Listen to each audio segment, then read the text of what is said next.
Contraponto Profano.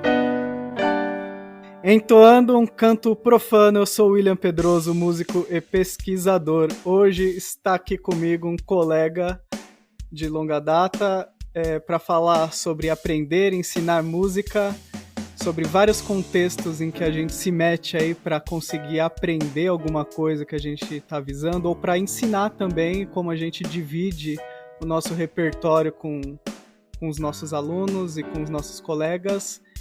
Está aqui comigo hoje o Rafael Pereira. Olá, William, tudo bom? Boa noite.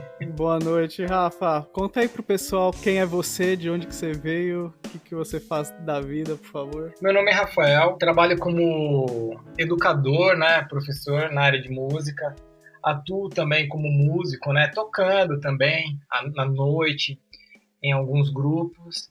Mas de um bom tempo para cá me interessei muito. Na verdade, me interessei muito pela educação musical quando eu comecei a trabalhar ali como monitor, que tinha essa possibilidade na Fundação das Artes, que foi onde eu estudei bateria, Já Sim. Estudava antes, mas lá eu comecei meus estudos de forma acadêmica, na área de música.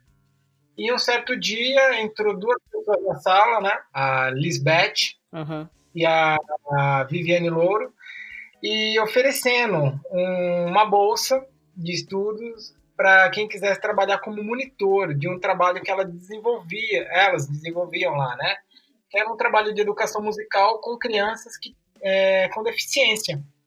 É até a especialização da Viviane, E eu achei o máximo e entrei de cabeça, Primeiro eu entrei porque não tinha condição mais para ficar pagando a Fundação das Artes, mas... A Fundação, só para dar um contexto pro pessoal, pode ter gente que é de fora do estado de São Paulo, às vezes não conhece. A Fundação das Artes tinha um esquema na época que a gente foi aluno lá de colocar os alunos para fazer monitoria em troca de bolsa, Então, muitos colegas, assim, estudaram lá desse jeito.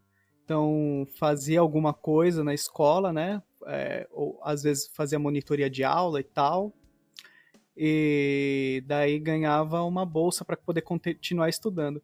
É engraçado que às vezes a gente entra em cursos de instrumento, assim, para sair fritando tudo, Para solar e fazer o caramba, daí você vai lá, é legal de ensinar isso aqui também, não só do ponto de vista do mercado, às vezes se descobre educador enquanto você está aprendendo lá e lidando com as pessoas, Com certeza, com certeza.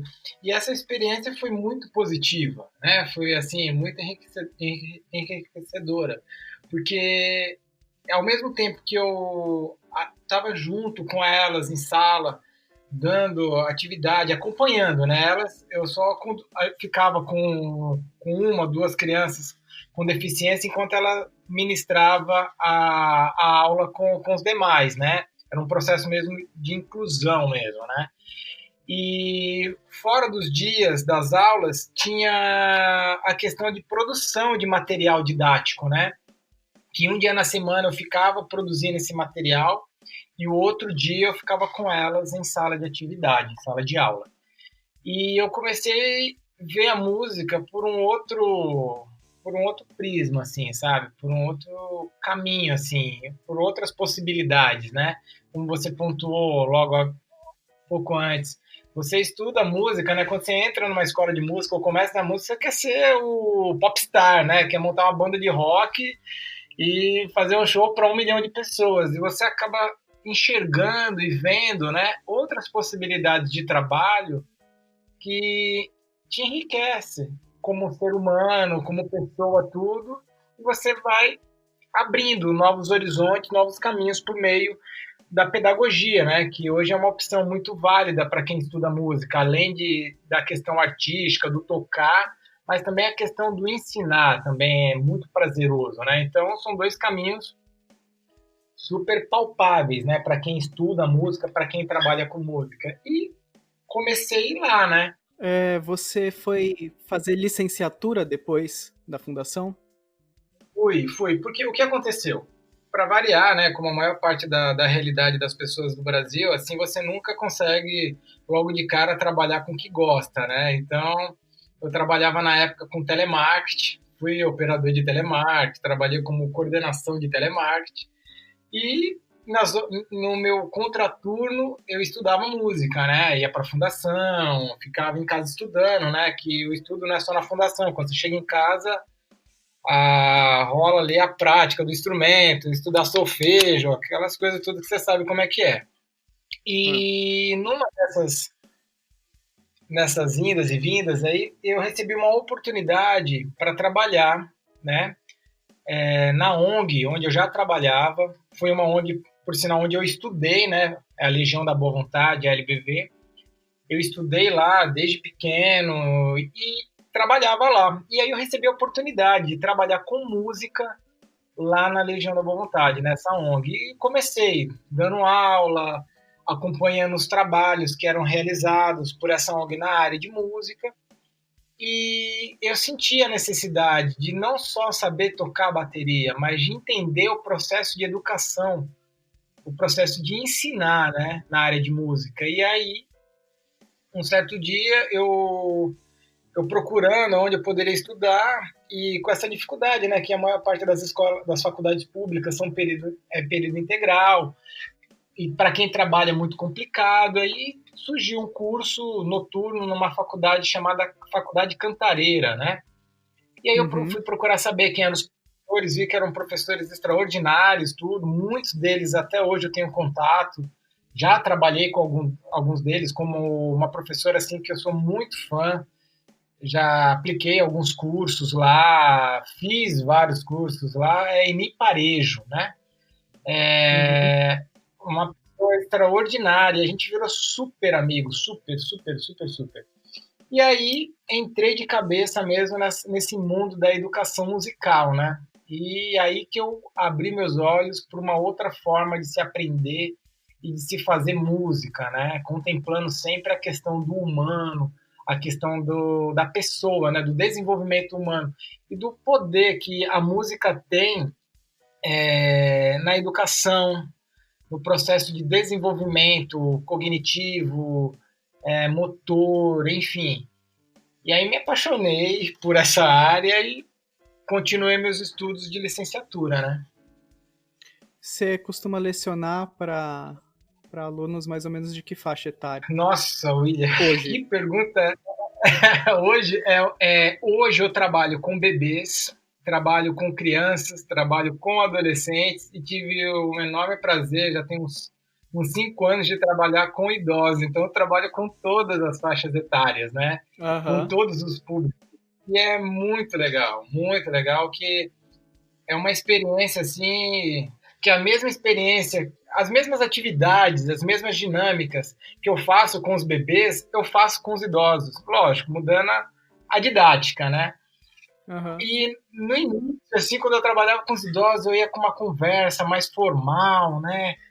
Algo assim do gênero. E aí, um dia qualquer, eu fiz umas dinâmicas, umas brincadeiras musicais, né?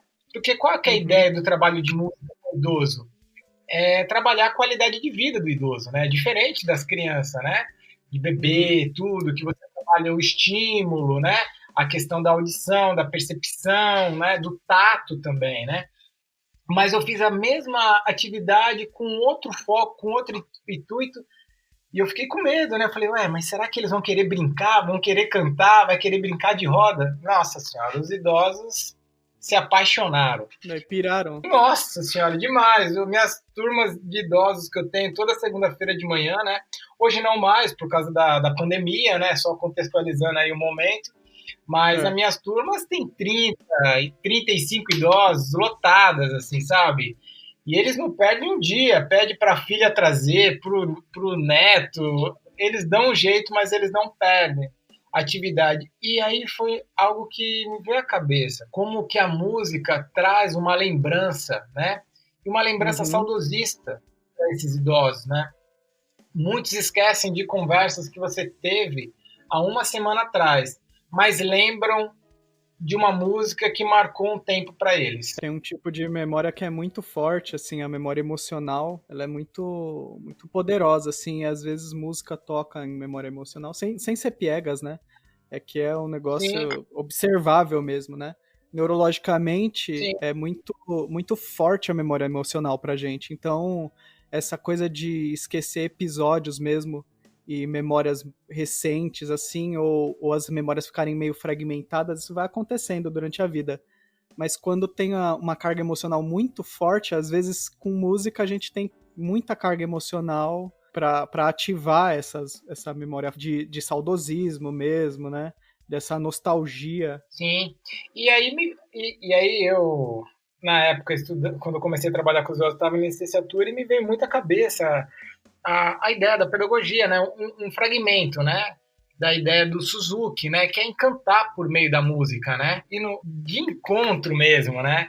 Com a questão do que a gente aprende no conservatório, que é essa questão da virtuosidade, da técnica, né? Do não poder errar, de ser... O perfeito ainda é pouco, né? Você tem que ser sempre além, nunca estar satisfeito. Tem que ser perfeito, inventivo, bonito, cheiroso. Quase o Brad Pitt, né? E aí, cara, quando você trabalha com educação musical em ONGs, em escolas, que você percebe a dificuldade, mas o prazer que a música pode trazer, e agregado ao prazer, a questão da educação, né? Da colaboração para o desenvolvimento em vários aspectos. Então você vê que a música está ali para encantar e você tem que utilizar ela para encantar. Então cantar, Sim. brincar, se divertir com ela e com isso aprender, né? Utilizar o lúdico, né? Esse fragmento de ideia do Suzuki, você podia elaborar um pouquinho de onde que veio isso, de onde que vem essa parte que você tem essa visão de educação, como que é? Você acaba estudando vários pedagogos, como o Dalcroze, né? Como o Kohreuter e tantos outros, e você acaba bebendo, né, um pouquinho na fonte de cada um e construindo a sua forma de trabalho, né? Uhum. E uma coisa que me chama muito a atenção é na questão do Suzuki, tem a questão da participação dos pais, que eu acho super importante no aprendizado musical, né? Lógico, ele defende de uma forma que hoje, nos dias de hoje, fica um pouco difícil de você trazer isso para a realidade, dos pais participarem também juntos, Sim. né? Quando é um curso, uma atividade com bebês, em alguns momentos você até consegue, mas na sua íntegra, assim, no dia a dia é muito difícil. Mas a questão de você encantar com a música, de você mostrar que a música ela é acessível, a prática musical, o aprender musical, ele é acessível, né? E nós, como professores, educadores de música, a gente tem que ter esse carinho, esse cuidado, esse olhar de não trabalhar músicas pobres, mas de você simplificar em alguns momentos e você trazer dessa simplificação o encantamento, assim, você consegue, você tem condição de aprender, né? Quantas pessoas eu encontrei depois que falam assim para mim, nossa, quando eu era mais jovenzinho, eu tentei aprender a tocar violão e eu nunca consegui. No fundo, tá na minha cabeça, você não conseguiu porque o professor que estava lhe ensinando, infelizmente, ele não tinha condição prática de ensinar, né? Então, é nesse sentido, de você encantar pela música, pela sua simplicidade, né? Mostrar um caminho que ele pode ali aos poucos ir evoluindo e chegar numa excelência, caso queira, porque às vezes o cara quer aprender a cantar, tocar uma bateria, um violão, mas ali para tocar com os amigos, para tocar ali em casa, no momento de descontração, nem todos querem essa exatidão técnica, né? Esse apuro técnico, que às vezes numa aula de música, às vezes até de forma particular, você acaba direcionando. Eu acho que você tem que ter um olhar muito amplo de você detectar aqueles que de fato querem aquilo, tá? E aqueles que de fato querem aprender, mas querem aprender até um limite, né? E como você trabalhar? Porque em uma sala de aula, em uma ONG, você vai encontrar os dois perfis. E aqueles também que não querem participar. E como fazer aqueles que não querem? Aí entra o encantar também, né? De você trazer ele, de você mostrar como é prazeroso, de você mostrar a convivência que você consegue por meio da prática em conjunto, quando você monta projetos sociais de percussão, que você trabalha fanfarra com confecção de instrumento utilizando materiais alternativos, latas, balde, enfim. E aí você ensina ele produzir o instrumento dele, ele tocar aquele instrumento, caramba, aquilo enche ele de um ânimo, de uma autoconfiança muito grande. Eu estava dando uma aula agora há pouco de violão, né, para um aluno meu, o André, e eu estava falando muito isso. Eu falei, André, sabe por que você está aprendendo muito rápido o violão? Por quê? Porque você é confiante.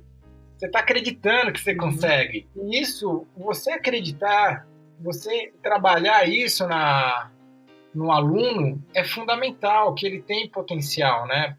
Numa conversa que eu tive com um amigo meu há muito tempo atrás, eu lembro que a gente estava conversando e tem essa mística, né, no ensino de música, que é o dom, né? E até pegando um pouco de Vygotsky fala que o meio proporciona o aprendizado, né? Então, assim, tem pessoas que têm facilidade, concordo, mas tem o porquê dele ter essa facilidade, né? Qual a influência, como que foi a vida dessa pessoa, né? Até chegar aquele momento de aprendizado e de prática musical. Não veio do nada o conhecimento, não. O conhecimento que ele teve um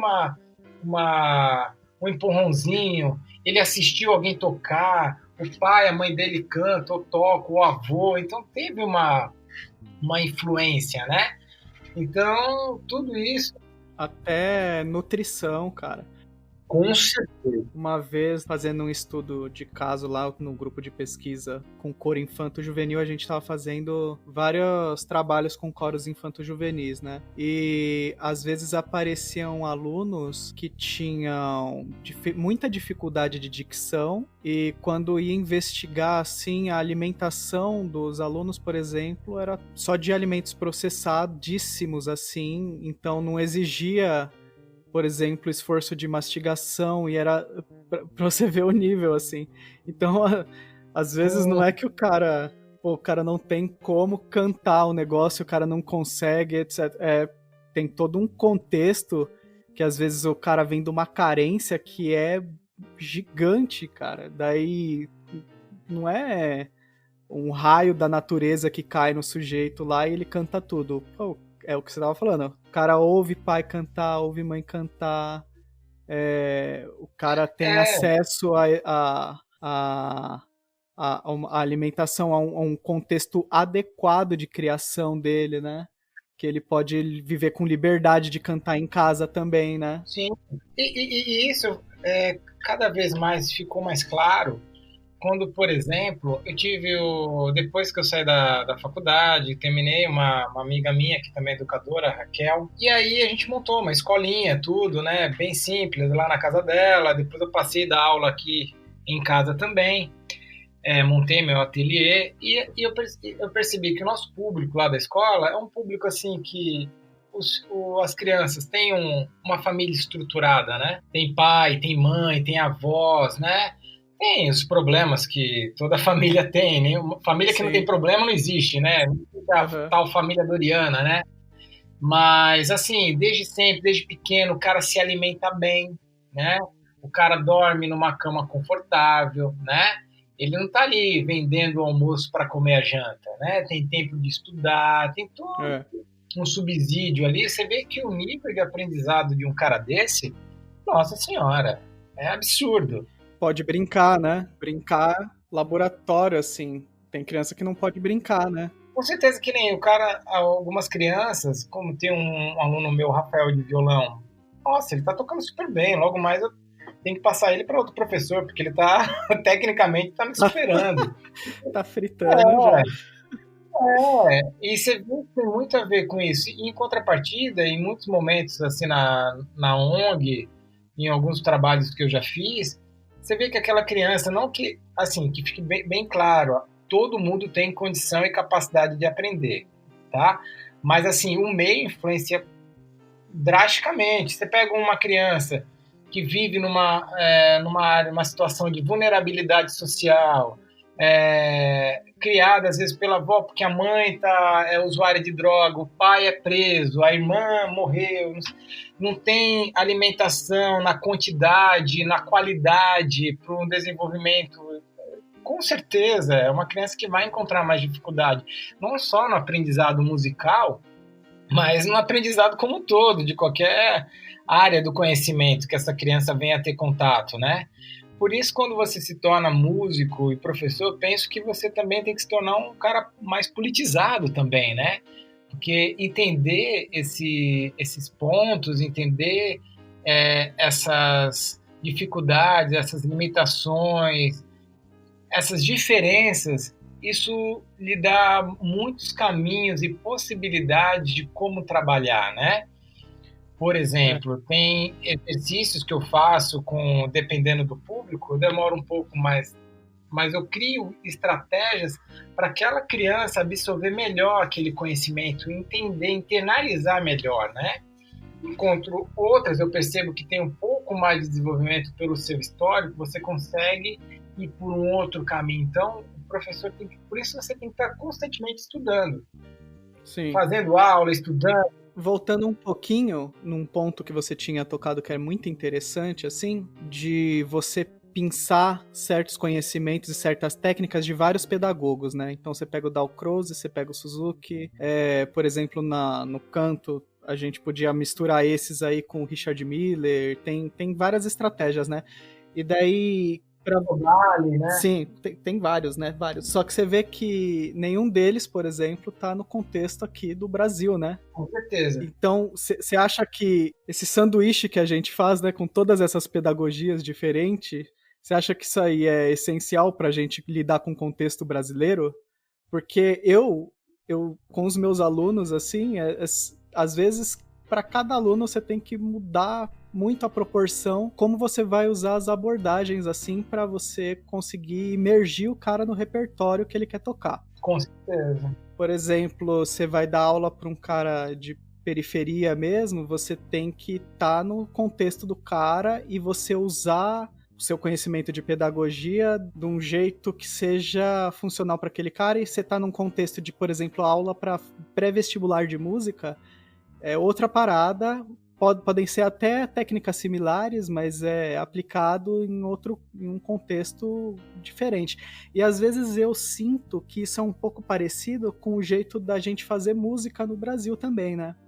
Também. Porque se você pega mesmo o ensino de guitarra, o ensino de bateria aí, que a gente tinha lá no modelo de conservatório da fundação, você aprende jazz, aprende blues, aprende um monte de coisas que na verdade não são brasileiras, né? Até mesmo a linguagem do samba mesmo é uma linguagem mais americanizada do que do próprio samba mesmo, né? Sim. Do que a gente estuda na bateria. Como é que você faz para transpor essa linguagem de bateria para uma música, quando você vai fazer uma música brasileira mesmo, na escola de samba, sei lá, essa técnica, como é que você transpõe isso? Então você transpõe trechos de técnicas, né, para aplicar. E às vezes eu sinto que acontece a mesma coisa, assim, em contextos pedagógicos, né? Sim. Um cara, assim, que eu tive contato com alguns textos é o Kohreuter, né? O Kohreuter, ele chegou a morar no Brasil por um bom tempo, né? É um alemão, ele chegou a morar no Brasil por um bom tempo, foi um professor de um monte de gente, inclusive foi professor da Teca, né? Que é uma educadora, professora de música. Eu não conheço ela pessoalmente, mas ela trabalha muito com coral. Foi, se eu não me engano, quase certeza foi professor do Carlos Cater, né? E foi professor da Eni Parejo, que é uma pessoa, por exemplo, que me inspira muito nessa questão de como ensinar, de como se vê educação musical. É uma pessoa que vale a pena você ler a respeito, né? E graças a Eni Parejo eu tive contato com o meu professor de violão, que é um cara extraordinário. O nome dele é Ronaldo Dias. É um cara que didaticamente, nossa senhora, é um cara muito bom, um bom musicista e um excelente professor, muito bom. E ele foi aluno também do Kohreuter. E eu assistindo a aula da Eni, a aula do Ronaldo, e uma vez eu assisti umas 2 palestras do Carlos Cater e tive o prazer de conversar com ele por um tempo, você vê que tem muitas coisas em comum entre eles. E eu acho, posso estar certo, que é muito a influência desse Kohreuter, né? Que viveu aqui no Brasil por um pouco tempo. Ele foi bem influente aqui mesmo. E ele meio que abrasileirou um jeito alemão de se ensinar música, né? Uhum. Que nem, por exemplo, todos os três, assim, eu vou falar principalmente da Eni e do Ronaldo, que é quem eu tenho mais contato, inclusive até nos dias de hoje. Você vê que as aulas, a forma como eles trabalham a música é uma forma muito mais humanizada, né? É uma forma muito mais do sentir, do tocar, né? Do perceber, do fluir, né? Na música, né? Que é muito diferente daquilo que eu já tinha tido contato, né? Então, isso eu acho que é uma forma de abrasileirar o ensino, né? Porque o brasileiro, ele é sinestésico, ele é de falar, o brasileiro é uma miscigenação de tudo, né? Então ele fala alto que nem italiano, gesticula os braços que nem o árabe, enfim, ele bebe, né, de um pouquinho de cada local do mundo. E é isso que a gente tem que pensar na hora de ensinar, né? Que nem, por exemplo, hoje eu não consigo ensinar sem receber um aluno ali e não dar um abraço, né? Uhum. Sentir quem é essa criança, sentir quem é essa pessoa, dar um abraço, ei, bom dia, tudo bem, olhar nos olhos. O brasileiro, ele é calorento, ele é desse jeito. Então, se você não fizer isso, a sua comunicação, a sua afetividade ali, que é algo que colabora para o aprendizado, vai acabar ficando meio de lado, né? Tem uma impressão, às vezes, de que a música é uma atividade que é intelectual, etc. E se você não engaja o corpo mesmo de uma forma que o sujeito esteja totalmente presente na atividade, às vezes simplesmente não dá certo, né? Não dá certo. Você estava falando que você dá aula para bebês, né? Como é que é? Como que os bebês reagem nas aulas, né? Você não vai trocar a ideia de Suzuki com o bebê. Como é que você faz para... Bebê, trabalhar com bebê... Quando eu comecei a trabalhar com crianças, com bebês, não tem muito tempo. Deve ter uns 3 anos, mais ou menos, que eu comecei a ter contato com essa faixa etária, né? De 0 a 3. E assim... No início, eu confesso que na minha primeira aula foi um pouco frustrante, porque você está acostumado a falar alguma coisa ou fazer alguma coisa, alguma atividade, ou falar algum conteúdo a respeito, explicar, e as pessoas reagirem àquilo, né? Ou concordando, ou discordando, ou participando da atividade ou não. Rola ali um diálogo, né? Rola uma interação. Bebê não, cara. Bebê, você começa a chamar a atenção de alguma coisa em alguma atividade, ele olha para você, mas ao mesmo tempo que ele olha, às vezes ele vira pro lado e tô nem aí para você. Sim. O peito da minha mãe é muito mais interessante aqui, ou aquela borboleta que tá passando ali tá me chamando muito mais atenção do que essa musiquinha que você tá cantando. Então, você trabalhar com bebê, você não pode trabalhar com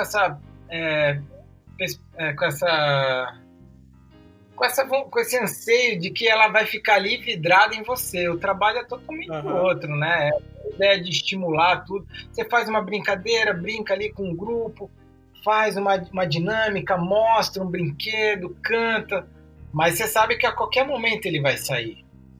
Uhum. Mas não significa que ele não aprendeu ou que ele não prestou atenção naquilo que você fez, ou que ele não assimilou. Ele só tem o tempo dele que é diferente do nosso, né? É uma coisa que é bem legal nos bebês, é a espontaneidade. Ele quer, ele não quer, ele vira as costas e acabou. Ele não fica fazendo cera ali, sabe? Uhum. Então, mas você percebe, quando você traz, por exemplo, eu tenho um brinquedo aqui que é uma bola articulada. Eu gosto de trabalhar muito a questão do grave e agudo, utilizando essa bola articulada, que ela abre e fecha, né? E ela é bem colorida, parece um átomo, assim, né?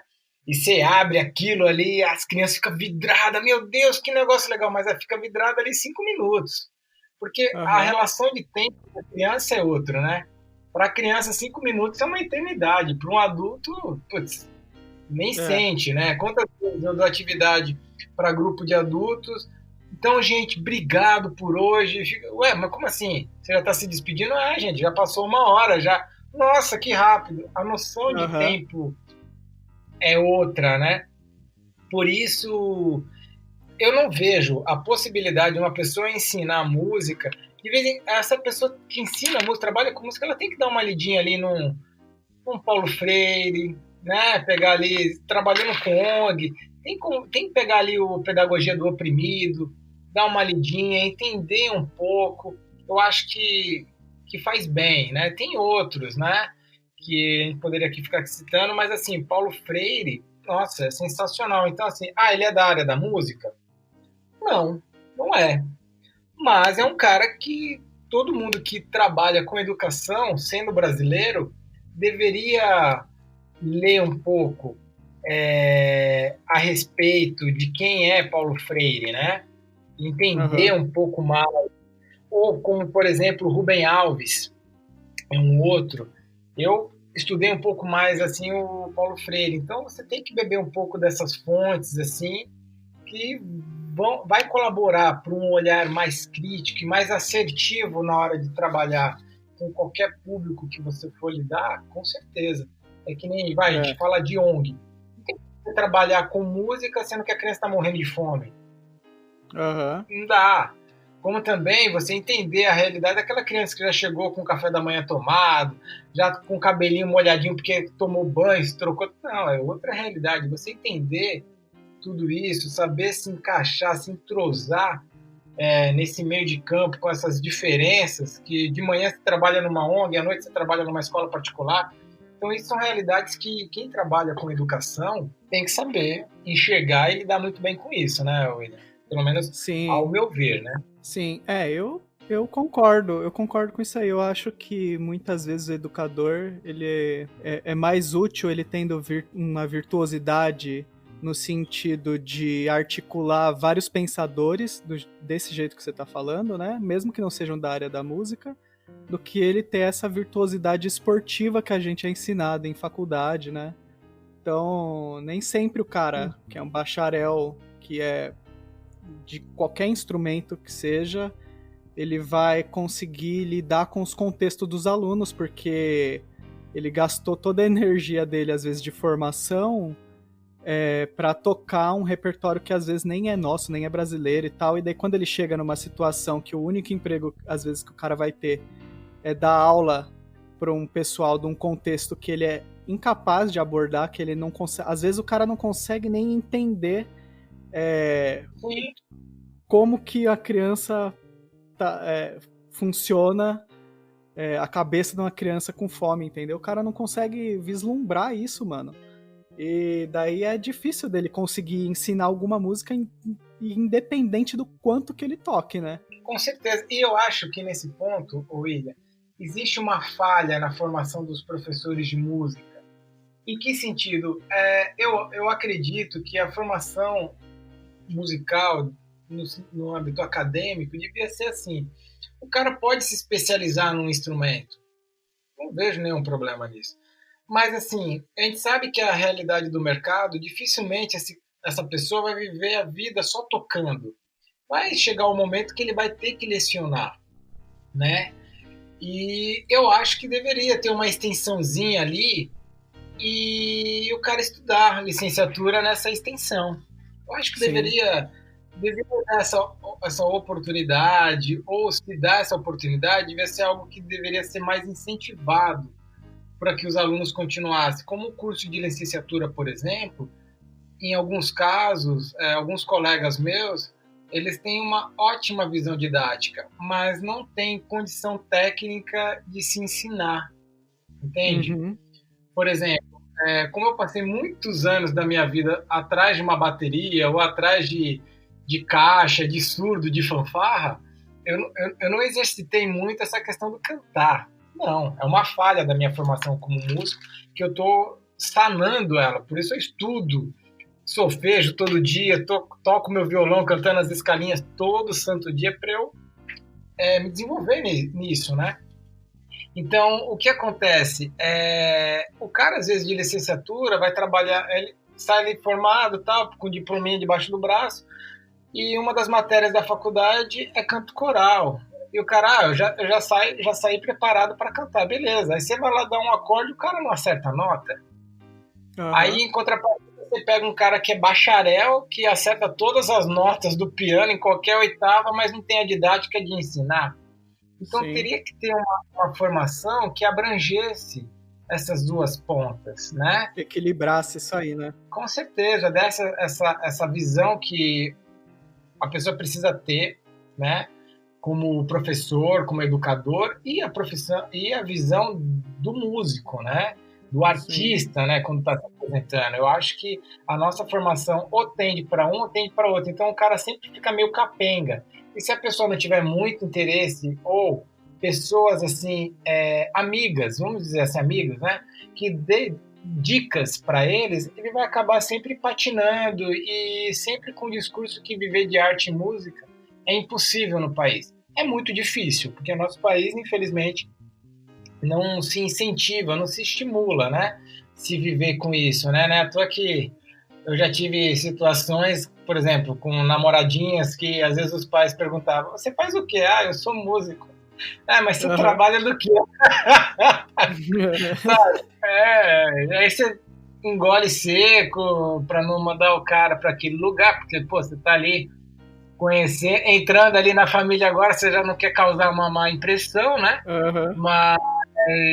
Mas isso é uma coisa que você ouve, assim, acho que a maioria das pessoas que estudam música e que são musicistas já ouviram isso. Mas você trabalha com o quê? Dá vontade de falar, filho? Nem dá, deixa pra lá, né? O que é certo é que dificilmente um instrumentista não dá aula. Mesmo os caras super virtuosos, os caras que tentam viver pelo máximo da performance, acabam dando algumas aulas, né? E daí, às vezes, a aula dos caras é basicamente ele mostrar como que ele faz e ele não consegue desenvolver esse lado com o aluno, né? Sim, com certeza que nem vai. Vamos falar um pouquinho de violão. Você pega uma música do Tim Maia lá, tem um Lá com sétima maior, um Si menor, um Dó sustenido menor.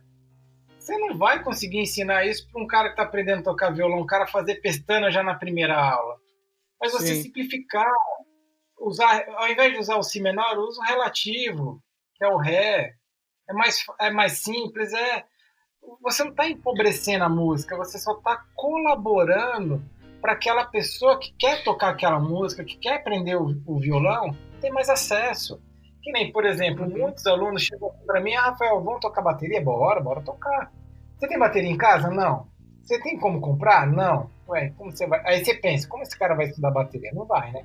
Aí você experimentou, cara. Aqui eu tenho a bateria, mas eu tenho um carrom, eu tenho um chocalho, e você faz essa experimentação com a pessoa. Você não deixa a pessoa sem a bateria. Mas você mostra um carrom. E às vezes a pessoa se apaixona pelo carrom também. E aí o carrom é acessível para ele. Tanto na questão financeira, na questão até de barulho. Uma bateria faz muito mais barulho, né? O volume sonoro é muito maior, mas o carrom é mais baixo. Então você trazer trazer essas ideias é importante, porque o que acontece? Eu vejo isso eu já cansei, até fujo desse tipo de conversa quando as pessoas criticam muito a questão do funk, que funk não é música, e não sei o que lá, nananana. Sem aqui levantar bandeira de nada, mas assim, os músicos têm, ao meu ver, ele tem a faca e o queijo na mão para colaborar, para que se crie novos músicos e novos ouvintes, que as pessoas que têm contato com aulas de música nem sempre vão ser musicistas, mas podem ser bons ouvintes, né? Sim. E você se preocupar em ensinar com carinho, com qualidade, com amor, isso vai transformar e aumentar o público de pessoas ouvindo músicas com qualidade. Então, isso está nas mãos de quem é o quê? De quem é músico, de quem é professor de música. Por isso, os colegas aí que eu tenho contato, eu sempre falo, cara, vai estudar, vai ler. Vai estudar instrumento? Tem que estudar instrumento mesmo. Hoje a tarde toda eu passei estudando aqui rudimento. Além de estudar o instrumento, vai ler alguma coisa, né? Ler o quê? Ler bons livros, né? Vai se informar, vai ver novas formas de se ensinar, né? não vá com tanta sede ao pote no sentido, cara, você tá com a mão errada, se você vier desse jeito semana que vem, desencana que você não vai fazer mais aula comigo não, você vai ter que procurar outro professor. Não é assim, eu penso que não é assim que a banda toca, né? E até nessa questão do acesso a aulas de música, às vezes um cara vai fazer aula com você.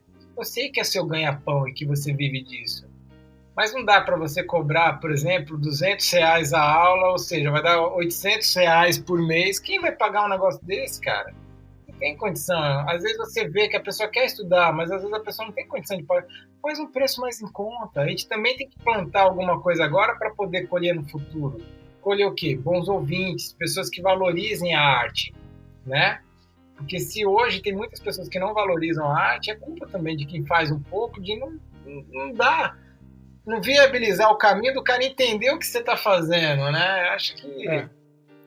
o cara não toca, o cara não faz parte de nenhuma atividade cultural, ele não vai conseguir ver o valor que tem na atividade nunca, né? Então, ele não vai querer pagar para um show, etc. A não ser que seja uma coisa de exceção da vida da pessoa mesmo. Eu lembro assim, quando eu era mais molequinho, você queria estudar, você queria fazer aula de karatê, judô, essas modalidades assim de luta, esporte. Não era qualquer um que fazia, tinha que ter dinheiro, não era, você não encontrava em qualquer lugar. Então, aí eu vi de uns anos para cá a popularização desse tipo de trabalho. Hoje, qualquer academia tem Muay Thai, boxe, jiu-jitsu, e por preços acessíveis. O cara paga R$90, R$60 por mês, e o cara consegue fazer uma aula numa academia. Tem academias que cobram esse valor.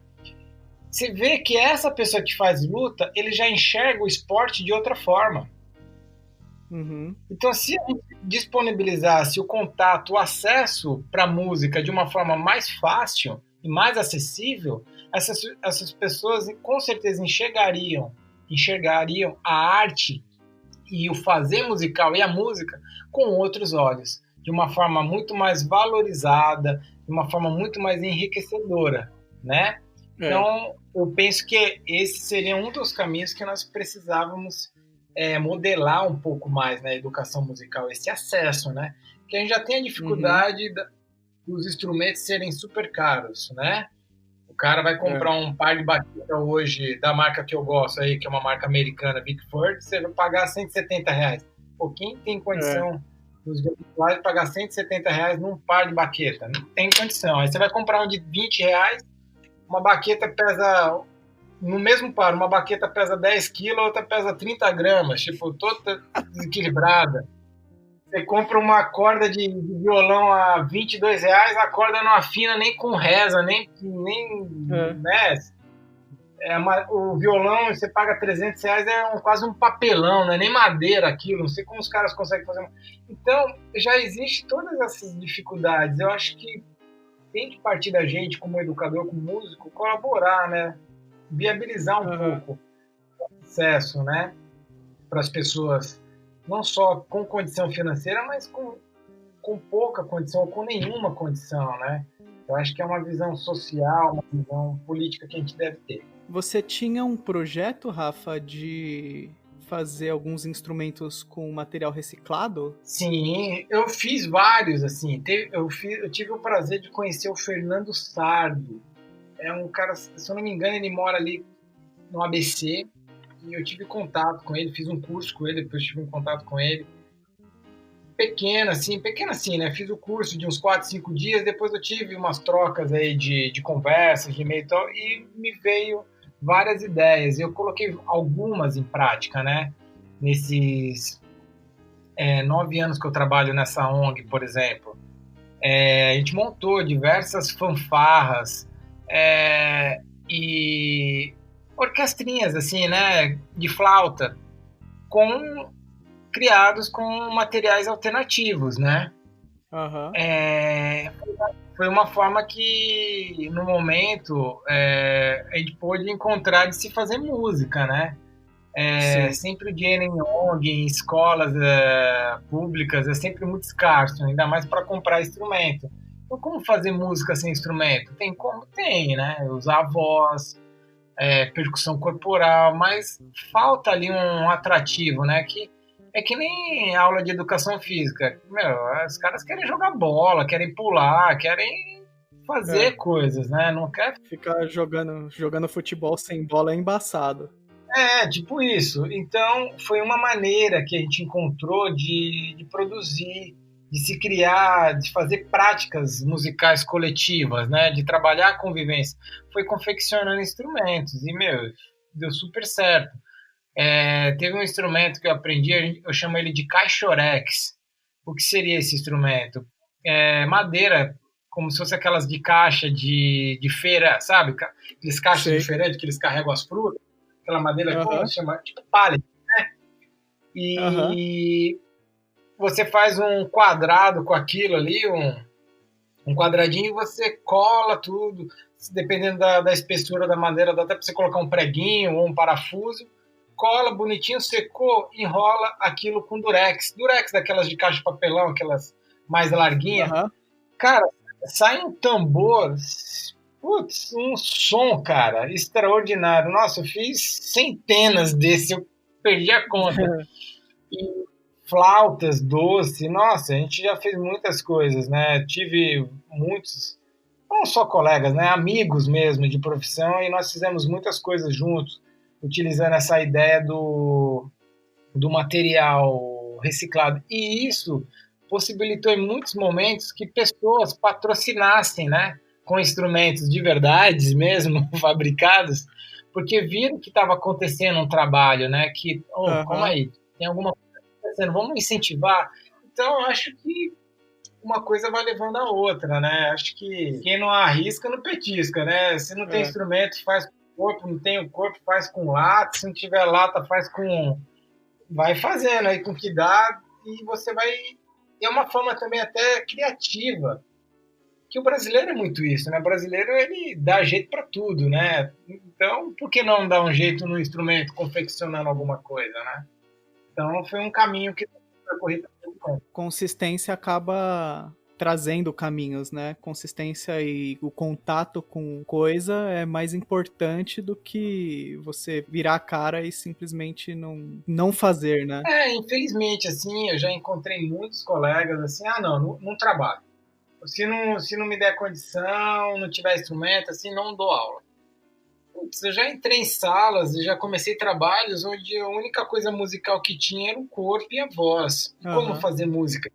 Pô, tem várias formas de se fazer música com isso. E aí você tem que explorar. Vai fazendo a percussão corporal, criança adora ficar batendo em mesa, então bora bater em mesa, tocar em mesa, legal.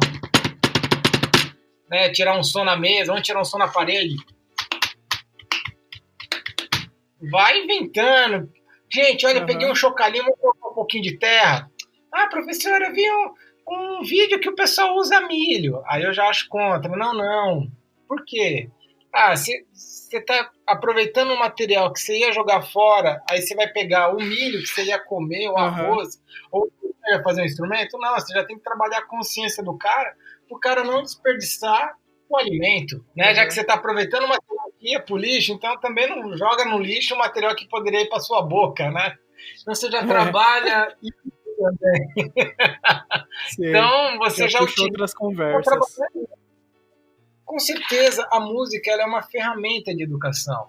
A gente tem que entender isso, que ela é uma ferramenta importantíssima para educar. E educar, não só educar musicalmente, tecnicamente, no sentido de instrumento, mas trabalhar o ser humano, trabalhar valores, né? Trabalhar a percepção do mundo, não só a percepção musical, mas a percepção de mundo.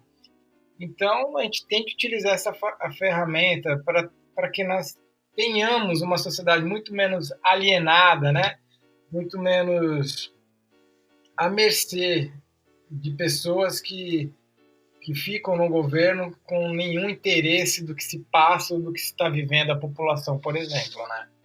Sim, e toda música, todo fazer musical e toda forma de ensinar tem um viés político, né? Você achar que não tem viés político do jeito que você ensina, ou as pessoas que você ensina, o repertório que Não você tem como. ensina, se você acha que isso não tem viés político, você tá completamente louco. Tá enganado, né? Tá Não tem enganado. condição. Não tem condição. Então, você vai. Pra que você vai na favela, sei lá, num bairro pobre, ensinar canto italiano, tá ligado? Bel canto italiano.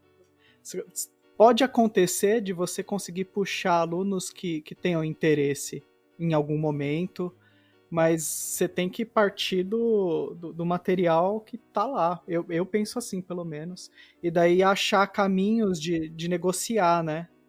Negociar e fazer as pessoas terem interesse por coisas novas, né? É que assim também, né, o William, você chega numa comunidade, numa escola, você não pode desprezar o que a criança, o que o adulto, o que aquela comunidade tem como conhecimento, né?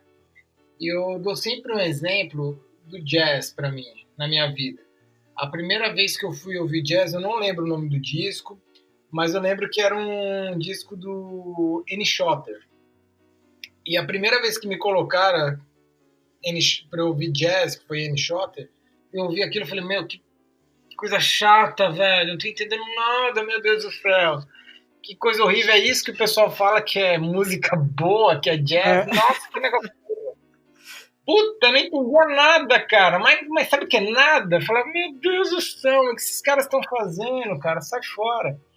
Aí eu tive um amigo que, inclusive, estudou comigo na Fundação das Artes, o Rogério Martins. Ele estudava clarone, ele toca percussão numa banda instrumental aqui de São Paulo chamada Hut Mode. Uma pessoa extraordinária. E aí, enfim, e esse cara, eu dava carona para ele, voltando da Fundação das Artes, e ele colocava lá os discos dele de jazz, os negócios, umas músicas diferentes, e falava, Rafael, você tá ouvindo isso daqui? Aí eu começava a ouvir, prestar atenção, isso é aquilo, e começava a me explicar, né? E eu comecei a ouvir já com outro ouvido, com uma outra percepção, e eu falei, nossa, que música extraordinária, meu Deus do céu. Sim. Eu me apaixonei por ele, me apaixonei por Joe Contrane, enfim, tantos outros aí. E eu tive que aí que volta para aquela conversa que nós tivemos, né? Que nós fizemos antes, que é a questão do educador. Esse cara, naquele momento, ele funcionou para mim como educador, como facilitador, Sim. como professor. Ele me conduziu a entender uma linguagem musical que eu não entendia. Então, você chegar numa comunidade, vamos cantar esse repertório aqui. Os caras vão olhar aqui e falar, que gritaria é essa? Que negócio de maluco, deixa eu ouvir meu funk aqui que eu entendo. Pode ver que o funk, por exemplo, é um simplista, assim, na sua melodia, né? Que em alguns casos nem melodia tem, na sua levada, na sua batida, que é a música toda isso. Então, acho que minha vizinha daqui a pouco vai falar, Rafael, para de batucar na parede. E você entender tudo isso e trabalhar com isso, nossa, você não precisa chegar já no Pavarotti, vai ali comendo pelas beiradas, apresentando, explicando. Eu lembro que de um grupo que eu fiquei uns 3 anos dando oficina de violão ali numa comunidade, ali na cidade de Ultra, que é do lado do autódromo de Interlagos, aqui em São Paulo. E lembro que todo mundo chegava requebrando tudo, era funk, tum, tchá, tchá, tum, tum, tchá, tum. E com o tempo, a música que essas crianças mais gostavam de cantar era Madalena, do Gilberto Gil. Fui passear na rosa, encontrei Madalena. E se fala, caramba, e muitos tiveram contato e souberam quem era Gilberto Gil por meio da minha oficina. Mas se eu já chegasse, talvez, com Gilberto Gil ou com outras músicas, eles dizem, essa música é chata, essa música é chata. Não vê sentido, né? Fui começando pelo simples, pelo repertório que eles trouxeram, e a partir disso eu fui ali implementando, trabalho de formiguinha. A gente tem que tomar um cuidado, que a gente vive numa sociedade muito fast food, ou seja, tudo muito rápido, tudo muito dinâmico. Você quer saber um assunto que você nunca viu na vida, você vai no Google, digita o nome do cara lá, aparece tudo, cara. Até o número do sapato que o cara calça, tipo sanguíneo, parece tudo. Aham. Namorar, tudo. Então, mas só que a maturação, a absorção do conhecimento é um outro processo. Demora Aham. para entender, para o cara sacar. E tem que ter um sentido, né? Quando eu Com dava umas certeza. aulas de apreciação musical, eu tinha uma estratégia assim de nunca colocar as coisas antes de dar um contexto de como que aquilo ali foi feito, né? E daí, geralmente eu pescava vários alunos no interesse de umas coisas que você não imagina que o cara vai se interessar, assim. Tipo, aluno roqueirão, assim, os cara só escutam umas paradas super pesadas. Eu falo, pô, sei lá, eu gosto muito de Bela Bartok, né? Pô, vou mostrar alguma Sim. coisa do Bela Bartok pra esse cara. Daí, em vez de sair tocando e falar, não, aprende aí, você tem que ver o valor disso aí, dava uma introdução, ia pegando pelos cantos, assim, de falando o contexto do cara, como que aquela música foi feita, algumas coisas assim, e daí depois você mostra, né? Daí a pessoa, ela tem até uma empatia pelo que o cara escreveu de música, mesmo que ela não seja do mesmo contexto. Pô, é outro planeta, né? Bela Bartok e aqui, mano, sei lá, rock brasileiro, são contextos muito discrepantes, assim, e inicialmente você acha que um cara que ouve uma coisa não vai ter abertura para outra, mas se ele estiver entendendo o contexto que aquilo foi escrito, o contexto que aquilo estava sendo ouvido, às vezes o cara dá uma chance e ele descobre um gosto para a vida dele, né? Do mesmo jeito que já aconteceu de oficina em canto coral em escola, chegar assim e ver o que os alunos estão fazendo e tal, e daí hoje em dia tem um pessoal fazendo muito K-pop, assim, daí pede pros alunos, canta uma música que você sabe, daí aluno de escola pública cantando música em coreano, tá ligado? E fala, cara, como que você aprendeu isso? De onde você aprendeu isso, tá ligado?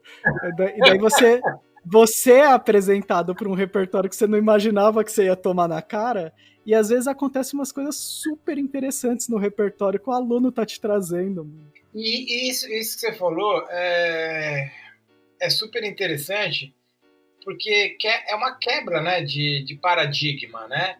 De que só o professor é o detentor do conhecimento, né?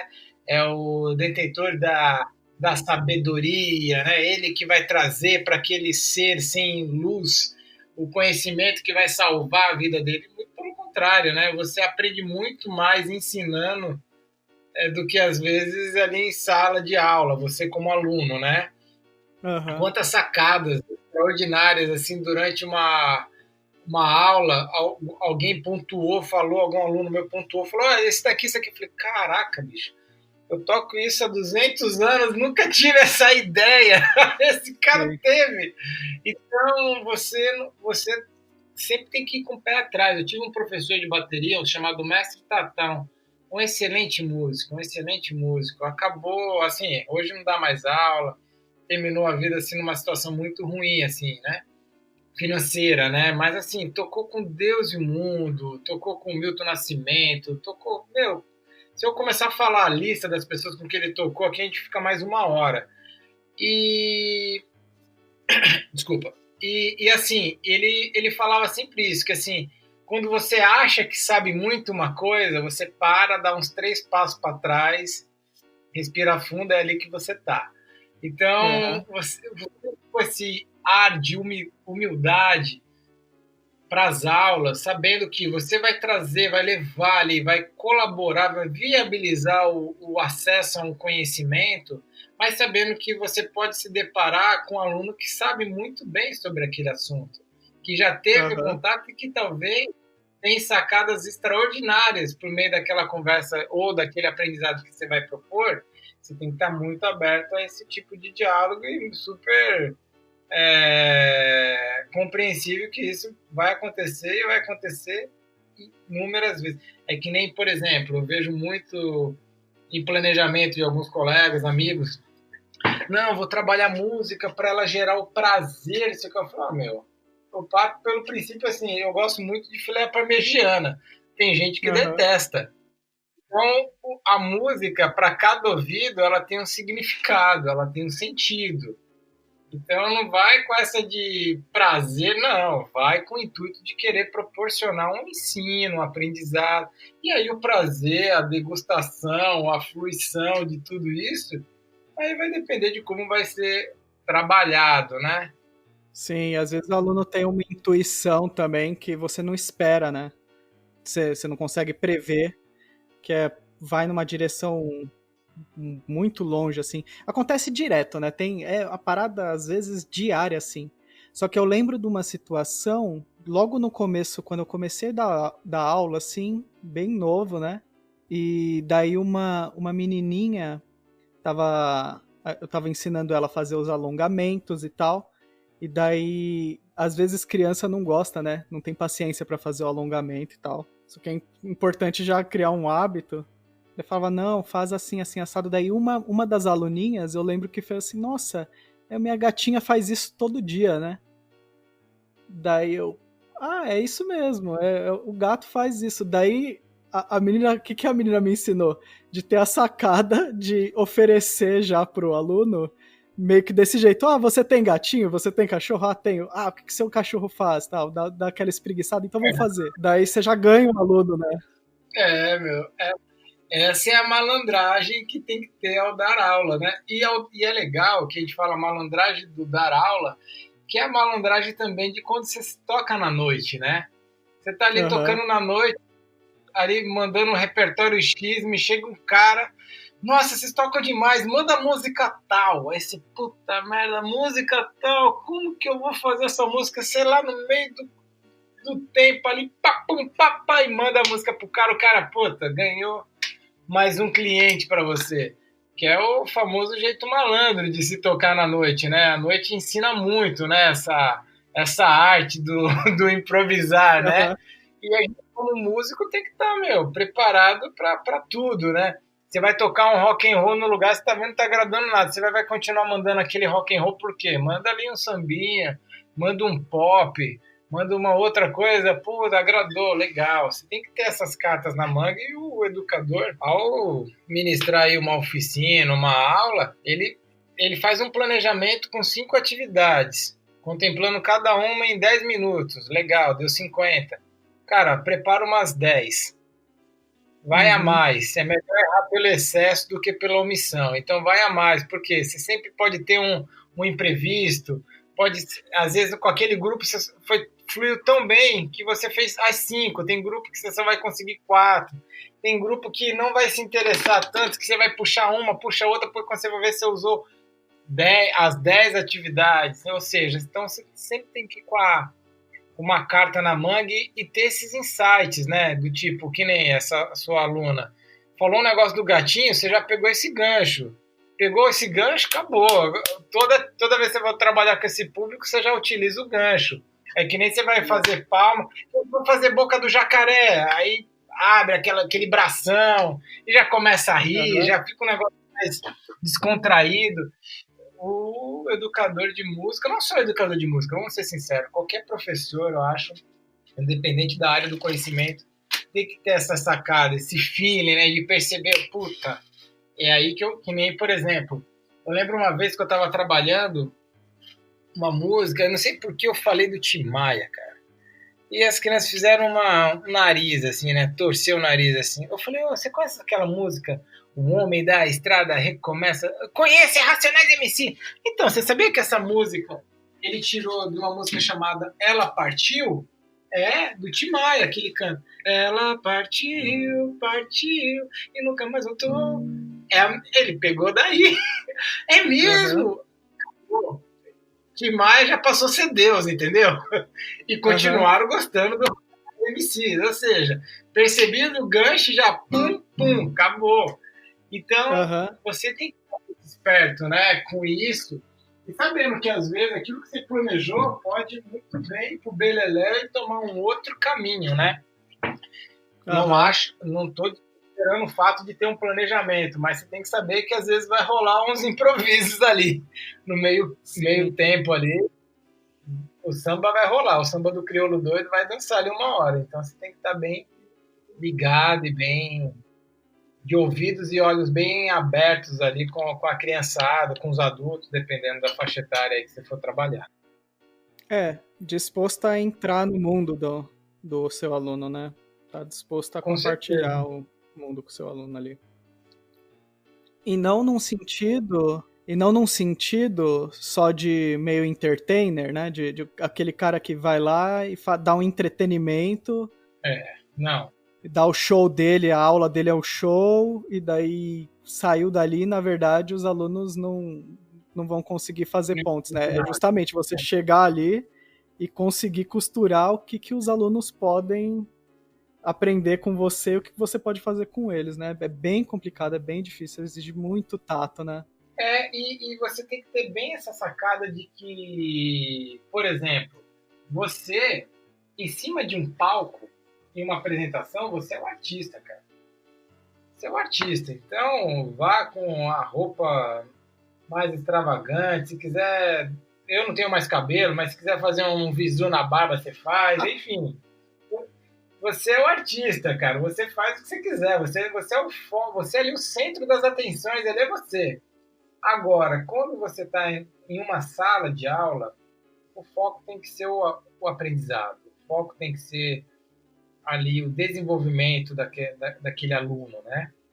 Então, são olhares diferentes que a gente precisa exercitar, né? A música, ela é uma arte, com certeza, mas quando você está ensinando, ela é uma área de conhecimento. Então, você tem que ter bem essa sacada, né? E tem gente que quer ser professor de música e esquece que a sala de aula é um momento de se fazer arte, com certeza, é um momento de brincar, de descontrair, com certeza, mas tem que ter uma seriedade no sentido de você saber o que você está ensinando, como que você vai ensinar, né? Como você vai fazer com que aquela pessoa tenha acesso, né, àquelas informações, e que na hora do palco é outra ideia. Na hora do palco você pode pular, pode fazer o que for, lógico, tem a técnica envolvida, tem o estudo envolvido, tem, mas ali é outra ideia. Você está ali com o objetivo de entreter mesmo aquela galera que está te assistindo. Já ali na aula, não. O seu papel é outro. O seu papel é de orientar, de direcionar, né? Então, é interessante, que nem eu sempre falo com algumas pessoas, falo, ó, entretenimento e lúdico são coisas distintas.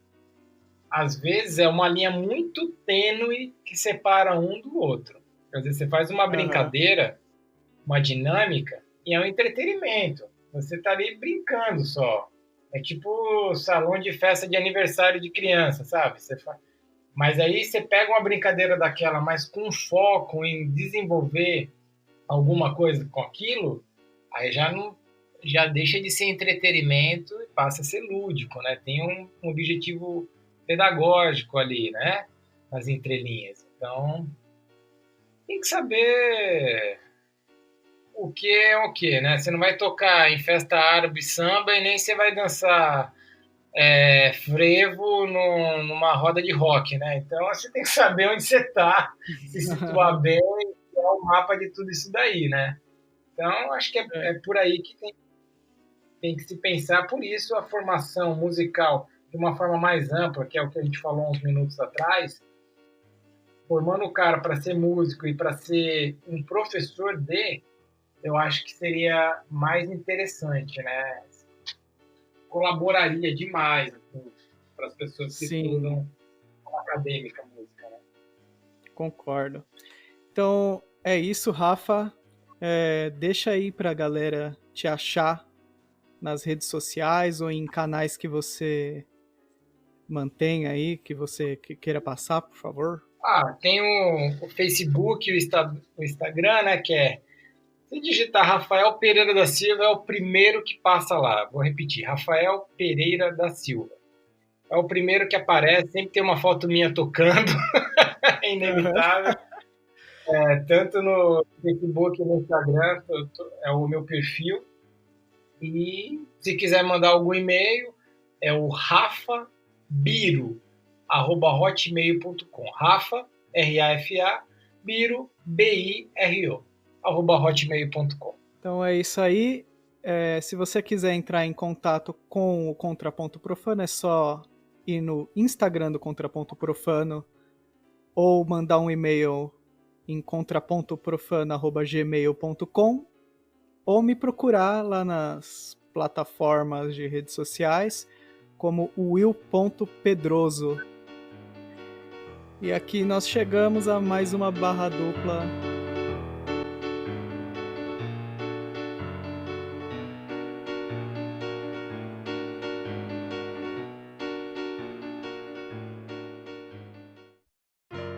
Você ouviu Contraponto Profano.